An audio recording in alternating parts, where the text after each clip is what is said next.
ये चुनाव जो है, ये पहला चुनाव है जहां इंडिया गठबंधन संविधान की रक्षा कर रहा है, इस किताब की रक्षा कर रहा है, और बीजेपी संविधान पर आक्रमण कर रहे हैं।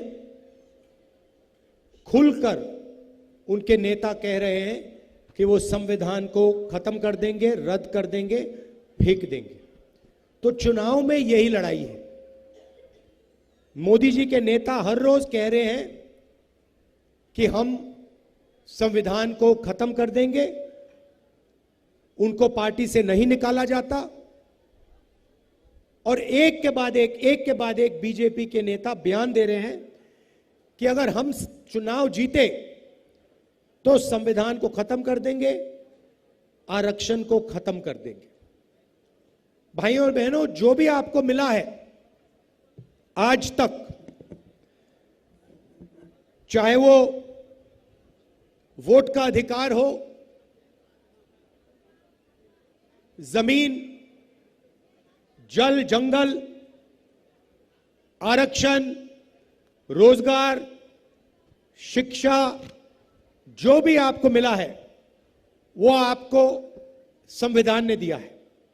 इसके बिना देश के आदिवासी, दलित, पिछड़े वर्ग के लोग कहीं नहीं रहेंगे। तो यही सबसे जरूरी लड़ाई है।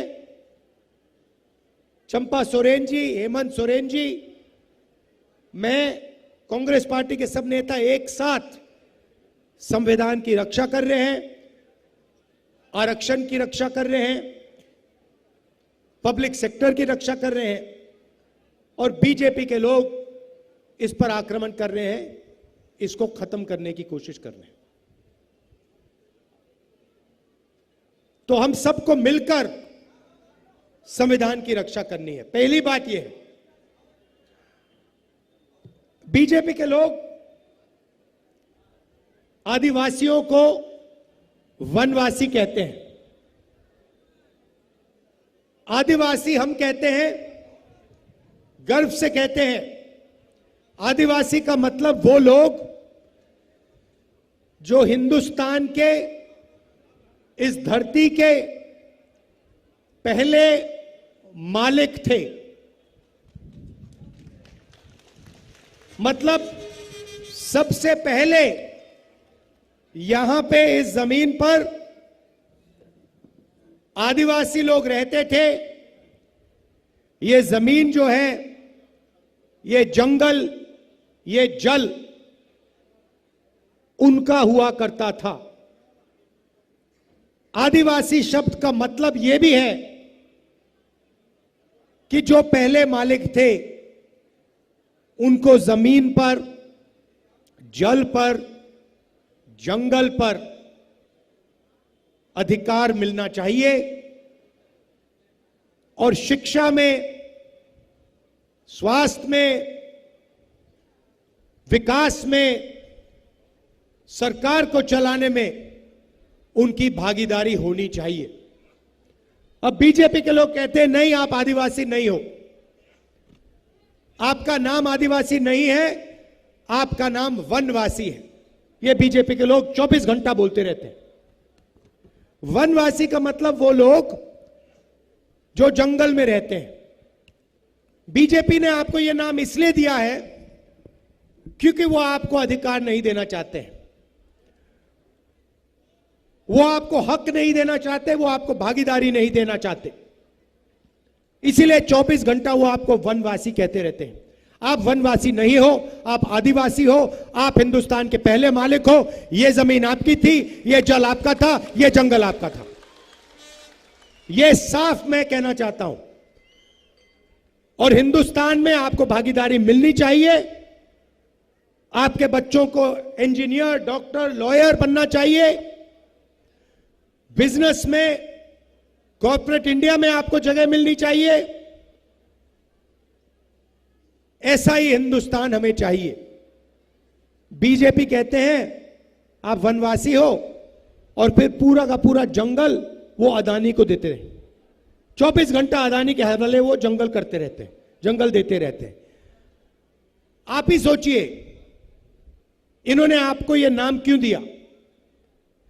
एक तरफ आपको कहते हैं आप वनवासी हो, दूसरे तरफ वन को, जंगल को खत्म कर रहे हैं। जब जंगल खत्म हो जाएगा आपसे कहेंगे देखिए आप तो वनवासी थे, अब तो वन है ही नहीं, तो आपकी कोई जगह ही नहीं है, अब आप जाके दूसरे प्रदेशों में मजदूरी करो, दूसरे लोगों के गुलाम बनो, आपको हम कोई अधिकार नहीं देना चाहते। यह है उनका लक्ष्य।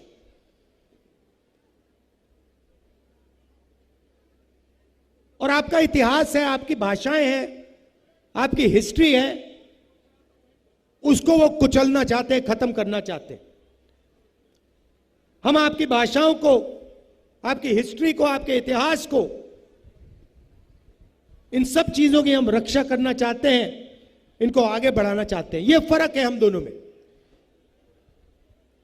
और भाइयों और बहनों, जो भी वो करते हैं अरबपतियों के लिए करते हैं।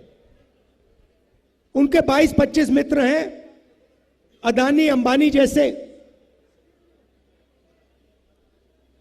उन्हीं के लिए पूरा का पूरा काम होता है। जमीन उनकी, जंगल उनका, मीडिया उनका, इंफ्रास्ट्रक्चर उनका, सड़कें उनकी, पुल उनके, पेट्रोल उनका, सारा का सारा उनका।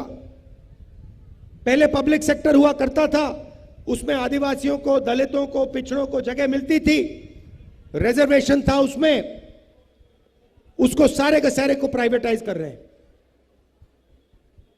और खुलकर कह रहे हैं कि हम रेलवे को भी प्राइवेटाइज कर देंगे।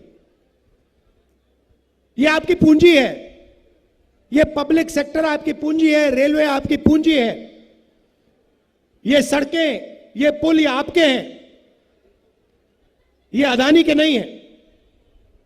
और पूरा का पूरा वो उनको देते रहते 24 घंटा। आप ही मुझे बताइए,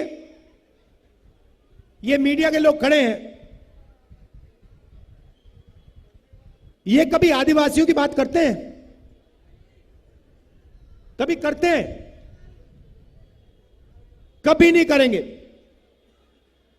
ये आपके हैं ही नहीं, ये अरबपतियों के हैं, ये उनका काम करते हैं। ये अंबानी जी की शादी दिखा देंगे आपको 24 घंटा, मगर आदिवासी मर जाए, दब जाए, कुचल जाए, हाथ जोड़े, कभी नहीं दिखेगा मीडिया पे आपको। क्यों? मीडिया में आपका कोई है ही नहीं। पत्रकारों को देखिए, मुझे एक बता दो नाम, एक नाम, नेशनल लेवल आदिवासी पत्रकार का नाम मुझे अभी बता दो। एक एंकर का नाम बता दो जो इनके स्टूडियो में बैठ के आपकी बात करता है। एक नहीं है। हिंदुस्तान की 200 सबसे बड़ी कंपनियों की लिस्ट निकालो, उनके मालिकों की लिस्ट निकालो, उसमें आपका कोई आदमी नहीं है, एक आदिवासी नहीं मिलेगा। पब्लिक सेक्टर में थे, उसको खत्म कर दिया। तो इन्होंने 22 लोगों के लिए काम किया है, 22 अरबपति बनाए। अब हमने डिसाइड कर लिया, निर्णय ले लिया है, अगर ये 22 अरबपति बनाएंगे, हम करोड़ों लाखपति बनाने जा रहे हैं। और देखना नरेंद्र मोदी ने 22 लोगों का 16 लाख करोड़ रुपया कर्जा माफ किया है। मतलब 22 लोगों को उन्होंने 24 साल का मनरेगा का पैसा पकड़ा दिया। मीडिया ने एक शब्द नहीं बोला, एक शब्द नहीं बोला। और जैसे ही आप देखना, जैसे ही इंडिया की गठबंधन की सरकार गरीबों को पैसा देगी, मीडिया कहेगी देखो देखो गरीबों की आदत बिगाड़ रहे हैं। अरबपतियों को पैसा मिलता है, उनकी आदत नहीं बिगड़ती। किसान को पैसा मिलता है तो आदत बिगड़ती है, मजदूर को पैसा मिलता है तो आदत बिगड़ती है। पहले ये कहते थे मनरेगा, देखो मनरेगा कितनी खराब योजना है, इसमें मजदूरों की आदत बिगाड़ रहे हैं। वो मजदूरी कर रहा है, उसको पैसा मिल रहा है मजदूरी के लिए, और ये कह रहे हैं नहीं, गरीबों को पैसा नहीं मिलना चाहिए। तो ये उनके हैं, आपके नहीं है। ये 24 घंटा मोदी की फोटो दिखाएंगे आपको, ये देखो, ये 24 घंटा नरेंद्र मोदी की फोटो दिखाएंगे। आप ही अपने आप से पूछो, नरेंद्र मोदी जी की फोटो दिख रही है, मीडिया पे 24 घंटा आ रहे हैं, मगर आदिवासी की कोई आवाज नहीं, पिछड़ों की कोई आवाज नहीं, दलितों की कोई आवाज नहीं, किसानों की कोई आवाज नहीं, मजदूरों की कोई आवाज नहीं। ये हो क्या रहा है? मीडिया में अदानी जी दिखते हैं, अंबानी जी दिखते हैं, मोदी दिखते हैं, गरीब कोई नहीं दिखता। नरेंद्र मोदी जी ने राम मंदिर का उद्घाटन किया, नरेंद्र मोदी जी ने नए पार्लियामेंट बिल्डिंग का उद्घाटन किया, धूमधाम से किया, सारे के सारे मीडिया दिखा रहे थे नई पार्लियामेंट बिल्डिंग, चमकती हुई पार्लियामेंट बिल्डिंग। राष्ट्रपति आदिवासी है। आपने हिंदुस्तान की राष्ट्रपति को पार्लियामेंट हाउस में देखा? नहीं देखा। आपने हिंदुस्तान की राष्ट्रपति को राम मंदिर के इनॉग्रेशन में देखा? नहीं देखा। क्योंकि आदिवासियों के लिए कोई जगह नहीं है इनके दिल में। ये आपका इस्तेमाल करना चाहते हैं, मगर इनके दिल में आपके लिए कोई जगह नहीं है। कहते हैं कि हमने आदिवासी राष्ट्रपति बनाया। अच्छा, आदिवासी राष्ट्रपति बनाया तो जब आपने पार्लियामेंट हाउस खोला तो उस राष्ट्रपति जी से क्यों नहीं खुलवाया? मोदी जी का काम नहीं है पार्लियामेंट खोलना, राष्ट्रपति का काम है पार्लियामेंट हाउस का इनॉग्रेशन करना। मोदी जी ने राष्ट्रपति जी को परे किया, राम मंदिर नहीं जाने दिया, और फिर आपसे आके वोट मांगते हैं। क्या समझ रखा है उन्होंने कि आप इस बात को नहीं समझोगे कि हिंदुस्तान की राष्ट्रपति का 2 बार उन्होंने हिंदुस्तान के सामने, दुनिया के सामने अपमान किया है। तो ये उनकी सोच है। मध्य प्रदेश में इनके एक नेता ने आदिवासी युवा पर पेशाब किया और पूरे हिंदुस्तान में वीडियो फैला दिया। इनकी सोच बदल नहीं सकती, इनकी सोच बहुत पुरानी है।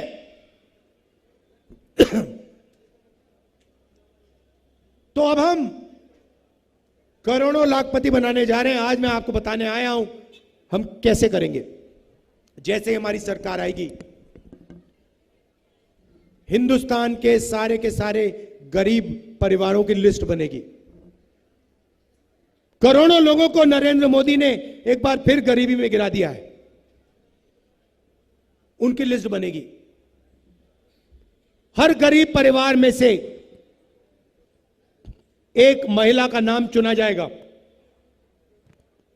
गरीब परिवारों में आदिवासी होंगे, दलित होंगे, पिछड़े वर्ग के होंगे, ज्यादा से ज्यादा आदिवासी होंगे। करोड़ों आदिवासी परिवारों के नाम आएंगे, उनमें से एक महिला का नाम चुना जाएगा। हर परिवार में से एक महिला का नाम चुना जाएगा। जैसे हमारी बहनें आई हैं, और फिर उन महिलाओं के बैंक अकाउंट में, करोड़ों महिलाओं के बैंक अकाउंट में साल का 1000 रुपए नहीं, 10,000 नहीं, 50,000 नहीं, 70-80 हजार नहीं, साल का 1 लाख रुपया हम डाल देंगे। आप सोचो, किसी भी पार्टी ने ऐसा काम किसी भी देश में नहीं किया। हम करोड़ों महिलाओं के बैंक अकाउंट में साल का 1 लाख रुपया डालने जा रहे हैं। भाई और बहनों, ये जो हमारी बहनें आई हैं, इनके खाते में हर महीना 8,500 रुपए खटाखट खटाखट खटाखट खटाखट, साल का 1 लाख। और भाइयों और बहनों, उस दिन तक पैसा जाएगा जब तक ये परिवार गरीबी रेखा से नीचे रहेंगे। जिस दिन गरीबी रेखा से ऊपर आ गए,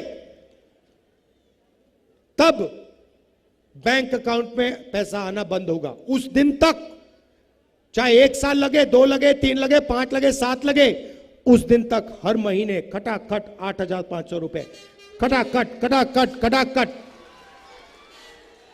साल के 1 लाख रुपए, 1 लाख, मतलब करोड़ों महिलाओं को लाखपति बना रहे हैं हम। अगर वो अरबपतियों को करोड़ों रुपए दे सकते हैं, हम करोड़ों महिलाओं को लाखों रुपए दे सकते हैं। वाह! अब आप कहोगे ये महिलाएं देख रही हैं और पुरुष भी देख रहे हैं मेरे और मुस्कुरा रहे हैं, कह रहे हैं भैया आपने ये क्या किया, आप महिलाओं को दे रहे हो, हमें क्यों नहीं दे रहे हो? अब मैं आपको ये बताना चाहता हूं, 21वीं सदी में ये हमारी बहनें बाहर जाके काम करती हैं, पुरुष भी बाहर जाके काम करते हैं, मजदूरी करते हैं, जॉब करते हैं, मगर अगर बाहर स्त्री और पुरुष 8 घंटे काम करते हैं तो घर में महिलाएं 8 घंटे और काम करती हैं। यह शायद पुरुषों को बात अच्छी ना लगे, मगर अगर आप 10 घंटे काम करते हो तो महिलाएं 20 घंटे काम करती हैं, घर में काम करती हैं, बच्चों की देखभाल करती हैं, हिंदुस्तान के भविष्य की रक्षा करती हैं। इसीलिए उन 8 घंटों के लिए जो वो घर में काम करती हैं, हमारी सरकार उनके बैंक अकाउंट में 1 लाख रुपए डालने जा रही है। और मैं जानता हूं हिंदुस्तान के पुरुष बड़े होशियार हैं, ये पैसा अंत में आपके ही खाते में आएगा, आपके ही बैंक अकाउंट में जाएगा। आप दबाव डालोगे महिलाओं पे, बहनों पे, माताओं पे, मगर पैसा हम उनके बैंक अकाउंट में डालेंगे।